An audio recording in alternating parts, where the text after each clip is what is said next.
अस्सलामुअलैकुम दोस्तों और साथियों, उम्मीद है आप लोग खैरियत से होंगे। बहुत सारे लोग एक सवाल पूछते हैं कि जो एमआरआई है, जिसको हम मैग्नेटिक रेजोनेंस इमेजिंग कहते हैं, कि क्या उसका कोई रोल है दिल के मरीज़ों में ये जांचने के लिए कि उनका दिल कितना मजबूत और ताकतवर है या कितना कमज़ोर है। दोस्तों, जो एमआरआई होता है, आपने अभी तक जो सुना होगा वो दिमाग के मरीज़ जिनमें कोई ट्यूमर आपने देखना हो, या वो लोग कि जिनको पेट में कोई प्रॉब्लम ऐसा हो तो आखिरकार डॉक्टर ये फैसला करते हैं कि इनके एमआरआई की ज़रूरत है।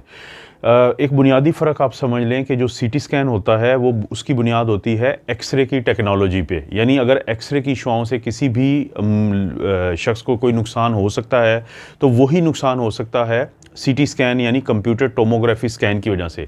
मिसाल के तौर पे अगर कोई प्रेग्नेंट है तो उस खातून का ना तो एक्सरे होना चाहिए ना ही सीटी स्कैन होना चाहिए, और अगर कोई बहुत बड़ी मजबूरी हो तो बहुत ख़ास हदायत और मखसूस किस्म के एक लिबास पहनाने के बाद किया जाता है, जिसको हम लेड एप्रन कहते हैं या लेड एक्सरे होते हैं। लेकिन जो एमआरआई है उसकी टेक्नोलॉजी बिल्कुल मुख्तलिफ होती है। मैग्नेटिक रेजोनेंस इमेज ये बिल्कुल एक मकनातीस की टेक्नोलॉजी होती है। इसमें शुआएं तो नहीं होती, लेकिन कुछ मखसूस लोग होते हैं जिनका एमआरआई नहीं किया जा सकता, चाहे वो दिमाग का हो या दिल का हो या पेट का हो। वो कौन से मरीज़ होते हैं? जिनके जिस्म के अंदर कोई ना कोई धात की चीज़ हो, जैसे बाज़ लोगों को पेसमेकर डले होते हैं या बाज़ लोगों को कुछ ऐसे स्टेंट डले होते हैं कि जिनकी वजह से उनको एमआरआई के दौरान इसलिए प्रॉब्लम हो सकता है कि एमआरआई एक मैग्नेटिक है, एक मकनातीसी एक अपना फील्ड बनाता है, जिससे इस तरह की चीज़ें हैं वो नुकसान देती हैं। तो यही वजह है कि जिनका एमआरआई किया जाता है तो उनको सबसे पहले ये कहा जाता है कि अगर आपके पास कोई भी धाती चीज़ है तो आप उसको उतार दें, वरना वो मशीन उसको खींच लेगी। तो एक तो ये बुनियादी फ़र्क है, और दूसरी बात आपने समझनी है कि जो एमआरआई वहाँ पे किया जाता है जहाँ पे हम सॉफ्ट टिश्यू यानी मसल्स या फैट या इस तरह की चीज़ों के बारे में जानना चाहते हों। जैसे दिमाग जो है वो एक टिश्यू है, तो इसीलिए हम कहते हैं कि एमआरआई दिमाग का किया जाता है। लेकिन दिल भी तो एक मसल्स हैं, एक पट्टे हैं। तो वो लोग जो ये जांचना चाहते हैं कि क्या एमआरआई दिल के लिए किया जा सकता है, तो उनके लिए एक जवाब है कि क्योंकि दिल भी एक मसल है तो एमआरआई किया जा सकता है, जिसको हम कार्डियक एमआरआई कहते हैं या सीएमआर यानी कार्डियक मैग्नेटिक रेजोनेंस इमेजिंग। एक ऐसी इमेजिंग कि जिसमें हम मकनातीसी जो वेव्स हैं उनको इस्तेमाल करते हैं और दिल के मसल्स के बारे में स्पेशली जानते हैं। और गुज़िश्ता वीडियो में एक दो वीडियो में मैं आप लोगों को बता चुका हूं कि जो दिल के पट्टे होते हैं यानी हार्ट के जो मसल्स होते हैं उनके बारे में क्यों हम जांचना चाहते हैं। हम जांचना चाहते हैं कि उनकी कितनी पावर है। जब भी पावर कमज़ोर होगी तो इसे हम कहेंगे कि हार्ट फेलियर हो चुका है। तो इसका मतलब ये हुआ कि एमआरआई का सबसे बड़ा इस्तेमाल दिल के मरीज़ों में ख़ास तौर पे उस वक़्त होता है जब उनके दिल के पट्टों के बारे में कुछ भी जांचने की कोशिश की जाए। तो इससे पहले कौन सा टेस्ट था जो सबसे ज़्यादा अफादियत रखता है या रखता था? तो उसको हम कहते हैं TTE, ट्रांस थोरेसिक एकोकार्डियोग्राफी। अभी तक आप लोगों को पता है कि एकोकार्डियोग्राफी का मतलब होता है कि दिल का अल्ट्रासाउंड।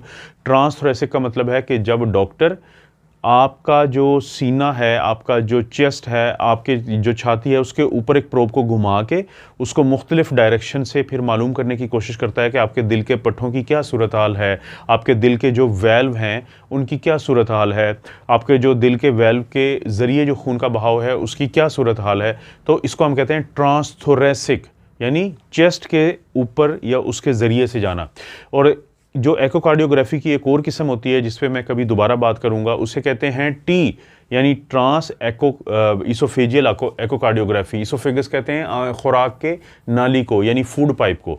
जब उसके अंदर से एक प्रोब डाल के फिर दिल के जो अल्ट्रासाउंड किया जाता है तो उसको हम ट्रांस इसोफेजियल कहते हैं यानी इसोफेगस के ज़रिए या थ्रू। लेकिन जब आप चेस्ट के ज़रिए आपके सीने पे प्रोब रख के घुमा के जेल लगा के देखा जाता है तो इसको कहते हैं ट्रांस थोरेसिक एकोकार्डियोग्राफी। यानी इससे पहले हम हमेशा क्या करते थे कि दिल के पट्टों और उनके वेल्व्स के बारे में जांचने के लिए जब भी हम कोई टेस्ट करते थे तो हमारी नज़र में सबसे पहले एक जो टेस्ट आता था उसको हम कहते थे एकोकार्डियोग्राफी और ट्रांस थोरेसिक एकोकार्डियोग्राफी। कि दिल के पट्टों की मूवमेंट का पता चल जाता है, उनकी हरकत का पता चल जाता है, उनकी मजबूती का पता चल जाता है और कितनी क़ुव्वत से वो खून को पूरे जिस्म में फेंकते हैं, जिसको हम इजेक्शन फ्रैक्शन कहते हैं, उसका पता चल जाता है।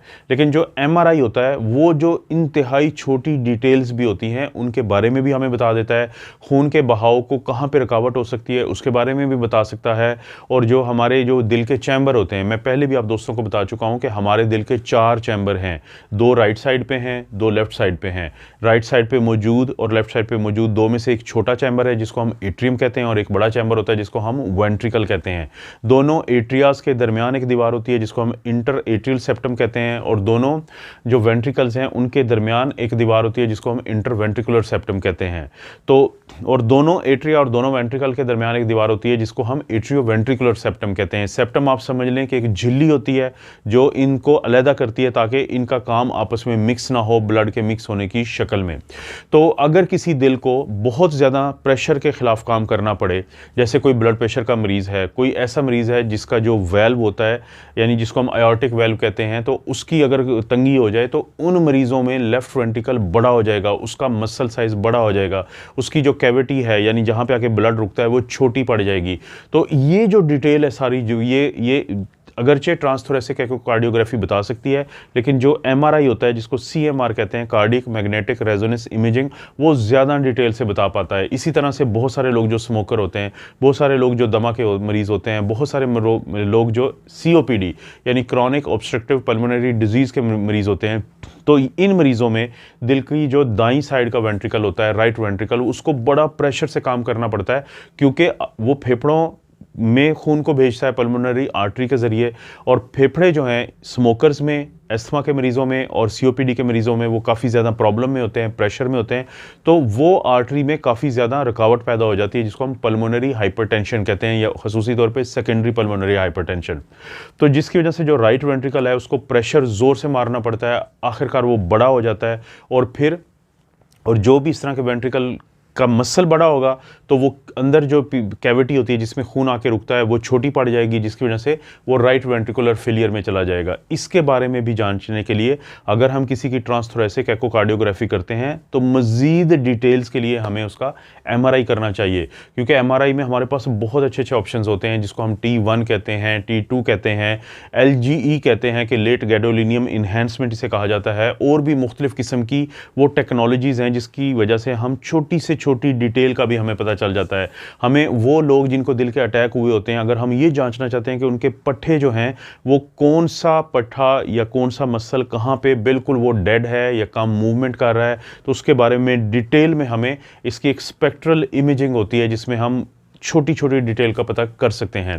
तो इसके अलावा एक और जो दिल का जिनको फेल होते हैं, इनके मुख्तलिफ़ किस्म की अक़साम होती हैं जिसमें हम इस्कीमिक कार्डियोमायोपैथी कहते हैं। इस्कीमिक कार्डियोमायोपैथी कौन सी होती है कि जिनको दिल के अटैक होते हैं तो जिसके बाद उनका दिल के पट्टे मजबूत नहीं रहते।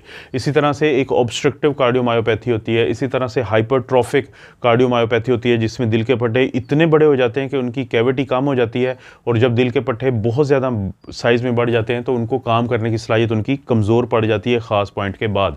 तो इसी तरह से बाज़ जो लोग होते हैं उनको होकम होता है कि जिसको कहते हैं हाइपरट्रॉफिक ऑब्स्ट्रक्टिव कार्डियोमायोपैथी। ये ख़ास तौर पे आप फुटबॉलर्स को देखते रहते हैं या खिलाड़ियों को देखते रहते हैं कि इनको जो अचानक ये गिरते हैं और इनकी अचानक जो डेथ हो जाती है, उसकी वजह ये होती है कि उनको कहीं ना कहीं पर ये होकम का प्रॉब्लम चल रहा होता है, लेकिन क्योंकि उनकी तशख़ीस नहीं हुई होती तो एक दिन उनको ये मसला बन जाता है। और इसी तरह से एक कार्डियक सार्कोइडोसिस एक बीमारी है कि फाइब्रोसिस हुई होती है, दिल के जो पट्टे हैं उनके अंदर कुछ ऐसी तब्दीलियां आ जाती हैं कि जो उनको नाकारा कर देती हैं। अब उन तब्दीलियों को इब्तदाई स्टेज पे अगर आप डिटेल में पकड़ना चाहते हैं तो फिर भी आपका जो दिल का एमआरआई है वो आपकी मदद करता है। यानी इस वीडियो में मैं फाइनल ये नतीजा आपको बता सकता हूँ कि किसी भी शख्स को, मर्द को, औरत को, अगर वो अपने दिल के पट्टों के बारे में सारी तफसील जानना चाहते हैं तो उनको ट्रांसथोरेसिक एकोकार्डियोग्राफी और एमआरआई अपने डॉक्टर के साथ मशवरे के बाद ज़रूर करवाना चाहिए, जिससे उनको सारी डिटेल पता चल सकती है।